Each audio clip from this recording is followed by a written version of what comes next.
Okay. They profess to be something that they're not. They're abandoned in sin, lost to virtue and grace. They're abandoned to error, the third definition, and they're in apostasy, 2 Timothy 3:8.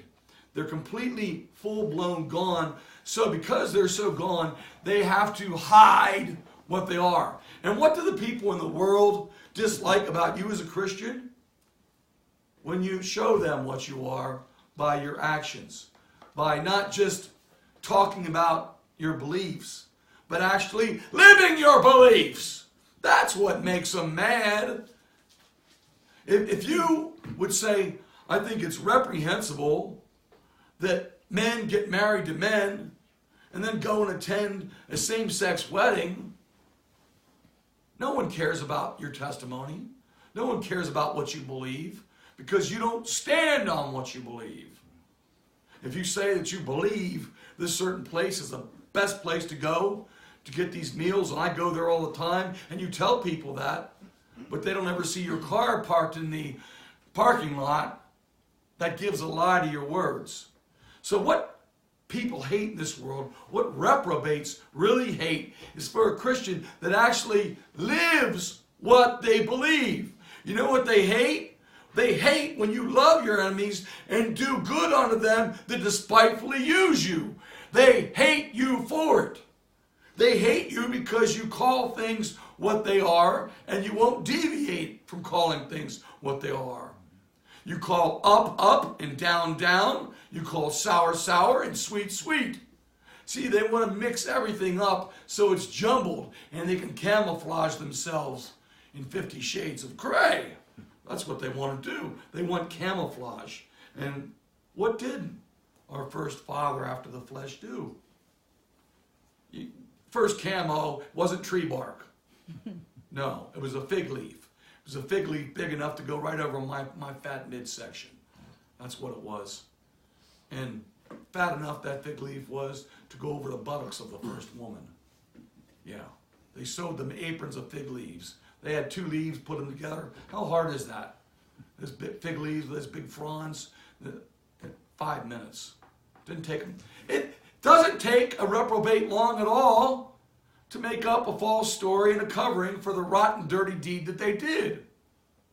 They accuse someone else of what they've done. Being a reprobate and reprobation is the source of all witchcraft. Reprobate individuals. But reprobate, let's go on with bonus definitions. Reprobate, noun, a person abandoned to sin, one lost to virtue and religion. We don't mean all religion, just the Christian religion. And then Webster says this, he quotes some book, I acknowledge myself a reprobate, a villain, a traitor to the king. Boy, isn't that sweet? That's what a reprobate is. He's a villain. He's a traitor to the King of Kings and Lord of Lords. He's betrayed the call given to him in Christ Jesus. He's betrayed all his own family. He's betrayed all of mankind because he's chosen hatred instead of love. He's chosen self instead of selflessness. He's chosen to be king instead of worshiping the king. He wants to do what feels good and what feels good to him and don't get in his way. And he's going to be as mean as a snake and as rotten as a snake and as crooked as a snake because he's of his father the devil. Reprobate, verb transitive, to disapprove with detestation or marks of extreme dislike. We reprobate certain people as Christians. We declare them reprobate concerning the faith. They believe that there's a chance for men to get out of hell after men have died and gone to hell. We reprobate and reprehend those people. People that say that Jesus Christ is not God and was not truly God manifest in the flesh, they are reprobate concerning the faith, and we reprobate them. But reprobate as a verb transitive expresses more than disapproving or disallowing. We might disapprove of slight faults and improprieties. We reprobate what is mean and criminal. A reprobate is mean in spirit, and he's a criminal in his heart. He's given over to lust. He's given over to passion. He's given over to satisfying the lust and the passion of his mind and body and heart in every single crime. Just because some atheistic reprobates do not commit every crime in the book, do not sin every sin in the book, doesn't mean they're not filled with a hatred and loathing of God. They are filled with an abject hatred of absolute righteousness, and they go about to establish a righteousness of their own. And that's what's going on in all of our families with somebody or another. They're going about to establish a righteousness of their own and proclaim that they're just as good as that Christian over there. How can you be just as good as someone that's washed in the blood of Christ, in God's blood, when you're not washed in his blood? How can you be, they're not as good as a Christian. Oh, you say you're better than everybody else. No, I say God makes the distinction between the Israelite and the Egyptian. But reprobate is to abandon to wickedness and eternal destruction, to abandon to his sentence without hope of pardon. He's exiled to the city of destruction, and from there he can't return. He can't come back. He has no power to change his heart. And since God has chosen in his omniscient wisdom not to change that reprobate's heart, that reprobate's heart becomes as hard as a nether millstone. He becomes one with the Leviathan of this world, and he's joined to the men of this world, and he subsumes himself in the mass of humanity that agree with him in the hatred of God and the rejection of Jesus, hoping that when he dies, somehow his own personal death will be just absorbed into the mass of all mankind. That somehow if he dies with many, he'll dissipate with many and cease to exist. That somehow he'll lose himself in his own death and no longer have himself to worry about. But that's where the real accountability really begins. It starts here, but it winds up with an eternal accountability and with the payment which is just for his crimes. The eternal condemnation of a righteous God on sin. The reprobate is a self-centered man. You remember that. You're either God-centered or you're self-centered. You see, I know, and you know, some Christians that try and mix them both up together. It doesn't work very well.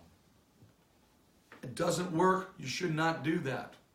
Because if you really belong to the Lord, you're going to bring nothing but correction on yourself from him. As many as the Lord loves, he chastens and rebukes.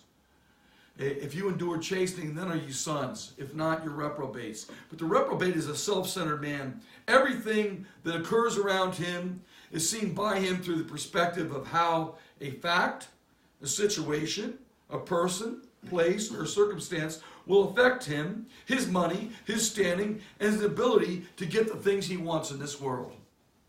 The reprobate is a lover of pleasure more than a lover of God, and will seek to annihilate every single obstacle that gets in his way to achieve his mischievous desires.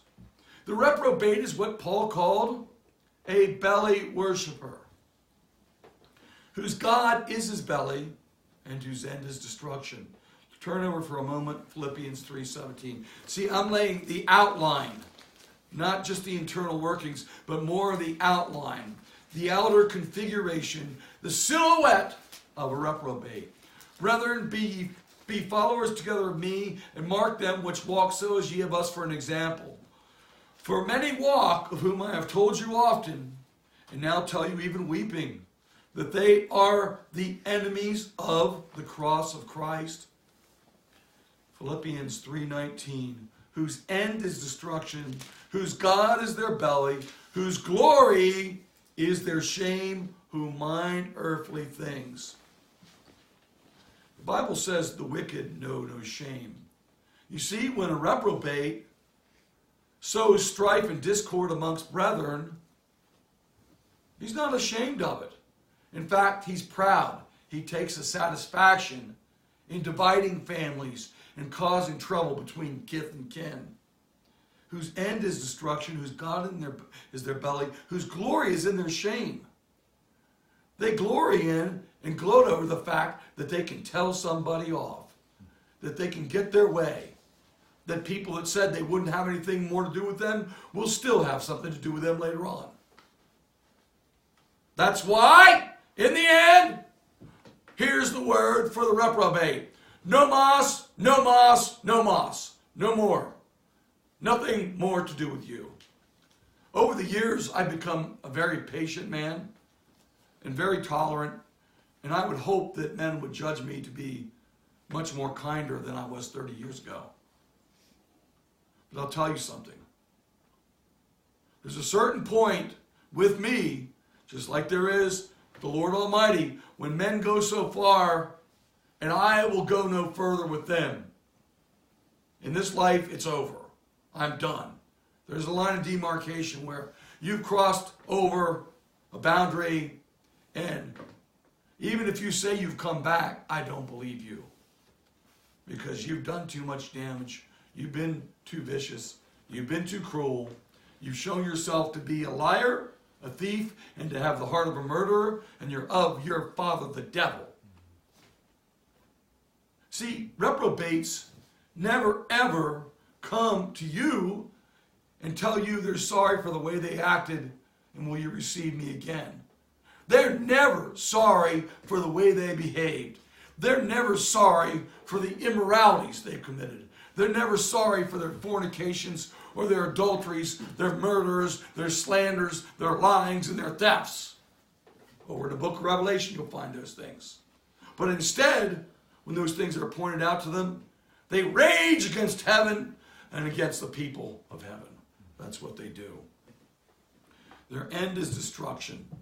Their glory is their shame. And they've got their mind set on one thing. Everything that's down here. See, Paul here doesn't talk about a faith system or a belief system. He's talking about what people actually do.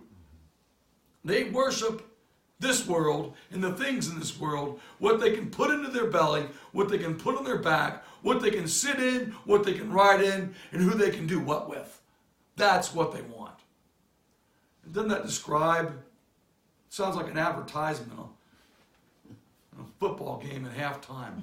What do they call it? A Super Bowl. You know. So point 3. Thus the reprobate is obsessed only with the things of this world. I want you to think about this. So when you're in their presence, you have more boldness, you have more power, and you're on firmer scriptural ground than ever before. The reprobate is obsessed only with the things of this world, not the things of the next. And this is the direct contradiction of the words of Jesus and his apostles. Let's look at those words for a minute. See his outline? He's always looking, the eyes of the fool are in the ends of the earth. Isn't that what Solomon said? Looking around him, what can I get? What don't I have? And what can I get? He's always looking at himself and then looking at everything out there and trying to figure out how to get it. And no matter how much he has, the eye and the seeing is never full, and the ear and the hearing is never full. He can never get enough. So there's always one more person to be mean to. There's always one more person to tell off. There's always one more Christian to snub and be nasty to. There's always one more conservative that needs to be hated. There's always one more person on Facebook that needs to be getting a thumbs down. They're never done. They're never done being nasty. Do you understand? I'm a man of peace. I never really knew that until one day my wife told me that. You're a man of peace. Why would he talk to you like that? And now God gave me the opportunity to prove it. When I was challenged, you want to fight me? Go ahead. I said, I would never ever, to the individual that said this, never go after you in a court of law for any. I'm so peaceful. The man saw me stiffen up. Well, of course I'd stiffen up. When you're looking at me with eyes smoldering with hatred like you very well might pounce on me, people have done that to me at other places too.